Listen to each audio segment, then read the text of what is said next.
What's happening, guys? Welcome back to the channel. For today's video, we're going to be checking out the Marvel Legends Spider-Man Across the Spider-Verse Part 1 Cyborg Spider-Woman. This is the deluxe figure, retails for a whopping $60, and don't you worry, towards the end of the video, I'm going to be telling you if I think it's worth it. But anyways, we take a look here at the box art. This is the reason I picked this figure up. The design is nuts. Cannot wait to see this in the upcoming movie. Here for this side, we get a really great piece of artwork of the Cyborg Spider-Woman, and the back showcases another CG render with a rough indication of how this is going to scale. And notice the lack of any mention of an additional accessory. I mean, not even a swap out hand for this side, not even a fisted hand. I mean, that sucks for a figure which costs $60, I'm not going to lie. And then here for this side, we get a bit of artwork, and here at the top, we get the Miles Morales Spidey logo. So we're going to crack this open, compare it alongside some of the other figures, and just review it. You know, I'm going to give you my thoughts, give you guys what I think of this figure, and tell you whether or not it's a pickup or a pass. And here we have the Cyborg Spider-Woman. And in terms of a design,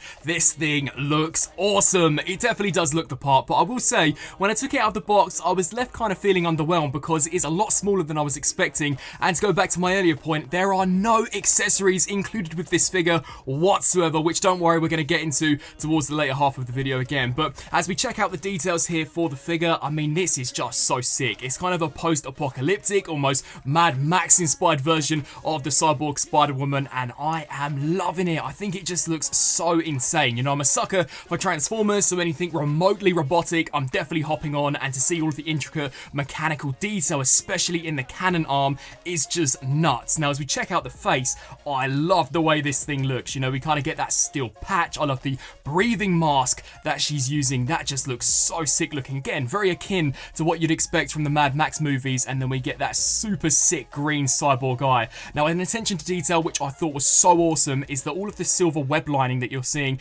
is kind of barbed wire. So look at that, the detailing does give you the impression that it is supposed to be barbed wire. So this thing just looks ruthless. I mean, even the web patterning is going to cut you if you touch it, so that's really cool. And not to mention, we get this massive kind of chain section strapped over the chest, which I think is supposed to emulate the Spidey logo, so that's really cool from a design perspective. And not to mention, the figure is completely asymmetrical, so nothing on this side is the same to this side. Not even the arm, not the shoulder armor, it's just completely different, and everywhere you look, there's something new to take in. So I think from that aspect, it's really cool. You know, this shoulder piece looks nuts. We get these massive spikes flaring out of the top, various different steel nuts and bolts kind of sculpted into this piece, which looks cool. I will say that when you take it out of the box, most of these 9 times out of 10 will be squished, so you may just want to take a hairdryer or some hot water to bring those up. But an issue I do have with this figure would be the lack of paint. Now, it looks fantastic from the front, I can't really complain too much. You know, all of the web lining is painted, but as we come around to the back, very quickly that's lost, because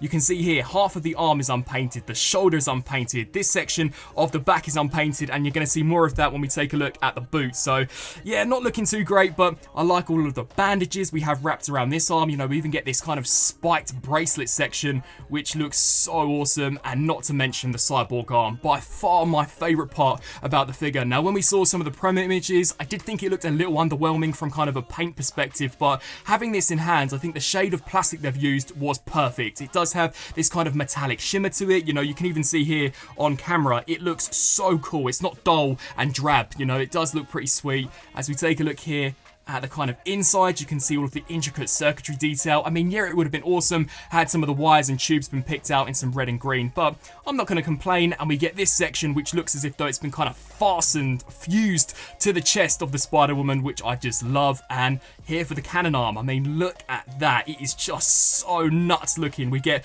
various different canisters strapped to it, all of the intricate wiring and circuitry detail, and not to mention the front of the thing. It's got like 6 barrels, which is just nuts. And this massive kind of spiked thing at the front, it really does look like it would take you clean out. So I'm very much excited to see this character in the movie. You know, I think at the moment she's looking to be one of the coolest designs that we've seen so far. And like I said previously, the legs too are completely asymmetrical, so we get these kind of scratches, or I guess you could say dings and dents into the suit. Would have been cool again had these been painted, but not too bad. I like the kind of brown straps that we have around this leg, and then the bandages for this one. My favorite leg has got to be this side, because look at that. We have a spiked knee pad. I mean, she can literally take your head clean off just by kneeing you in the face. So that's really awesome. And then this piece has this massive kind of spiked ring wrapped around it, which looks super cool. All of the straps surprisingly have been painted here from the front, so that's pretty cool. And she's also wearing asymmetrical boots, so these ones here for the soles have kind of these spiked grips, whereas the ones here on this side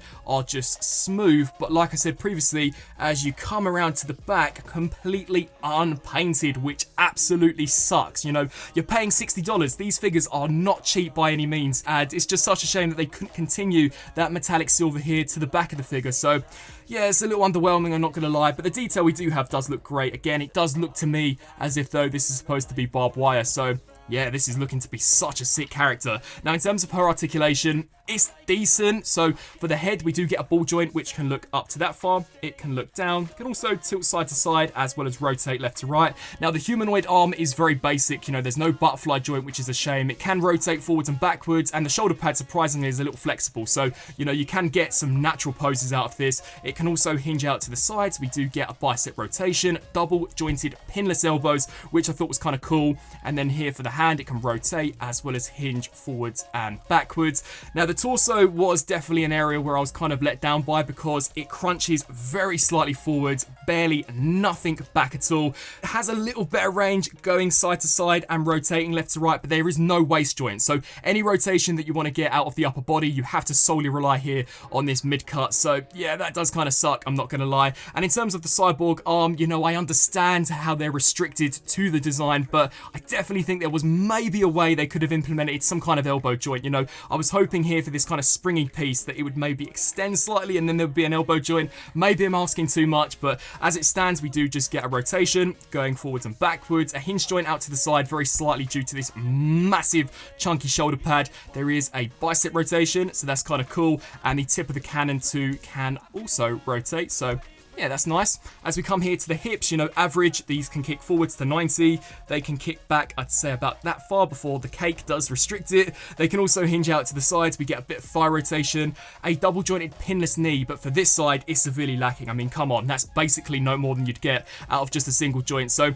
yeah, that does kind of suck. This side is slightly better, but still not by much. I mean, yeah, it bends a little past 90, maybe would have hoped for a little bit more. And I was also expecting there to be some kind of boot swivel, but as far as I can tell, none of the boots swivel at all. They are fixed into place, and you'd definitely think there'd be a boot cut here for this one, especially the way this piece wraps around, but unfortunately not. But the foot can pivot forwards and backwards and rock side to side, and the same also goes here for that one.